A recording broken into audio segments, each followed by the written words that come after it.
As a man, I think you have that imperative to understand that the video game of life as a man is exceptionally difficult, and especially as you get older, as you progress with the levels, it gets harder. It's getting harder and harder. You need to level up your character. This is what amazes me when men go, I struggle with motivation. How can you struggle with motivation in the modern world? Are you asking to just lose? Are you asking to just be erased from humanity? Yep. Are you asking to be invisible? You must be out of your mind. The only way to win this game is to become as powerful as possible. It's difficult, and it's getting harder and harder, and this is why I teach the things I teach to men. You can't just be Joe Schmo and win anymore. Those days are over. You have to be something else. That's the beauty of being a man. All these men are out here complaining that things are difficult. The reason it has value is because it's difficult. How difficult it is to be the average man now. It's becoming more and more difficult. We're in a position now where you have a racetrack and you have Ferraris and Nissans. And yeah, we can discuss how the Nissan might beat the Ferrari, but the truth is, it's hard. It's very, very hard. If I was a man and I was starting all over again, I would do the same things I did. I would wake up and say, okay, this game is extremely difficult.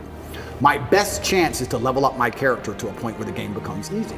Because life does become easy at a certain point. I think if you're a man and you're growing up and you're saying, how do I act? What do I do in this scenario? What would God want you to do? Tell the truth. You'd be amazed how far just telling the truth will get you. In any situation, you cannot beat consistency.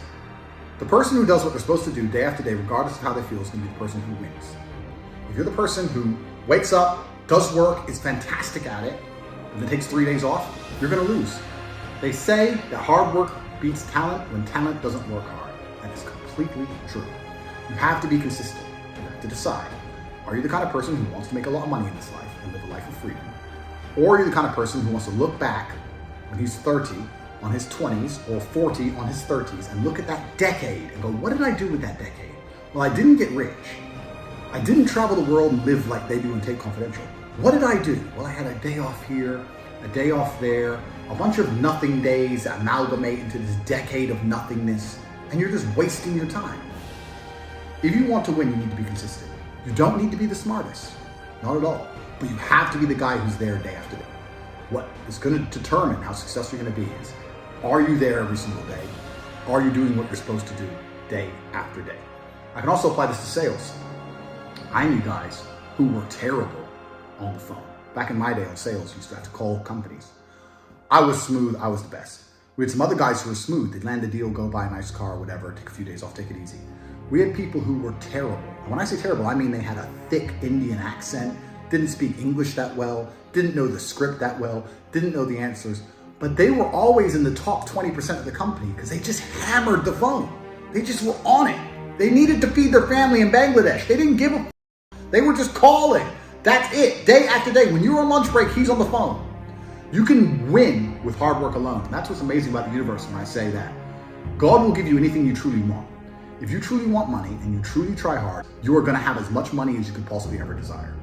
But if you think you want money, but you kind of want something else, or if you're arrogant, or if you're lazy, you're gonna end up somewhere in the middle if you're lucky and talented. And if you're not talented, you're gonna end up at the bottom. What's interesting is none of you have had a normal life. You've had a unique and individual life path. The things you've gone through, nobody else on the planet has gone through.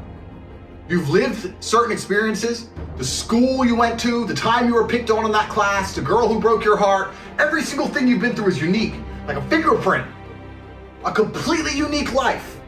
And somehow you've managed to stay completely non-unique. It's almost impressive how you can have a completely unique life experience and still end up average. How did you do that? Your life's different than everyone else's, and you still look and talk and sound and act like everybody else, like a dummy. Incredible. I'll tell you why that happened. That happened because you have not paid enough attention into analyzing your life. Self-analysis. Every single time something good happened to you, every single time something bad happened to you, you've not spent enough human hours sitting and thinking and trying to work out why it happened. How to make sure the good things happen more often, how to make sure the bad things happen less often.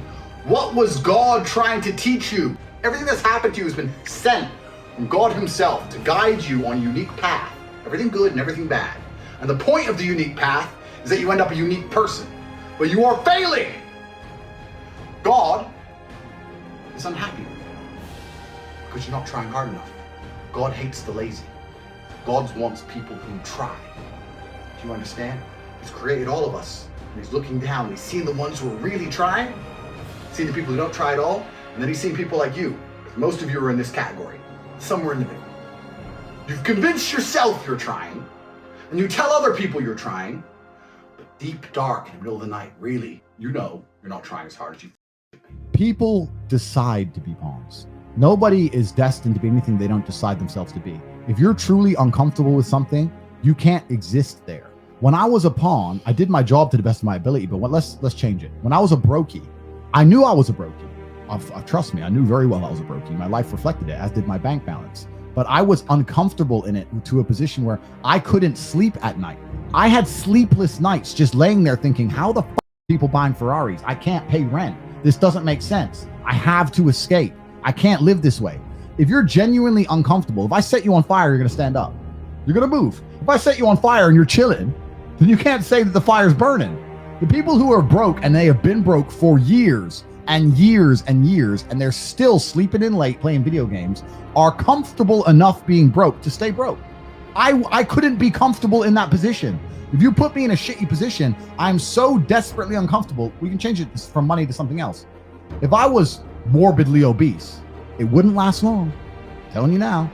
With me, I couldn't do it. I couldn't look at myself in the mirror. I'd be mad at myself. I'd be angry. I'd be self-conscious. I'd fix it. The person who's been morbidly obese for 10 years and goes, I'm trying, you ain't fucking trying. You are very comfortable and very happy to be who you are. Facts. So anybody who's a pawn is comfortable and happy being a pawn. Otherwise, they wouldn't be one anymore. They'd at least have moved up. So when I say it's determined by God, what I'm saying is that God is producing all of us. I believe God exists. We're all made in his image to a degree. And certain people have looked at their place in life and said, this is okay. This is enough for me to sleep at night. And if that's fine, you're going to sleep. But if you were like me, my car ain't shit, apartment's small, I know I'm better than this, I have to find a way to escape, then motivation and the whole idea of motivation becomes it gets destroyed. People say, I don't have motivation. I never had motivation. I had a burning desire to my life. I didn't need to wake up and get I didn't have to watch YouTube to want to make some money. I was like, I wanted money. Like, I didn't need YouTube to tell me, bro, you're broke. Like, so I don't think that anybody is destined to be a pawn. I think people decide to be pawns. My life has always been wake up, do the fuck. That's all it's ever been. And if you wake up and do the work every single day, I'm 36 years old. All I've done is work. All I've done is get up and do what I'm supposed to do. All I've done is get up, eat right, train, work, answer the call, be on time. Like, how am I going to not have hundreds of millions of dollars? It's almost like I don't understand how you messed that up. It's because people are just lazy.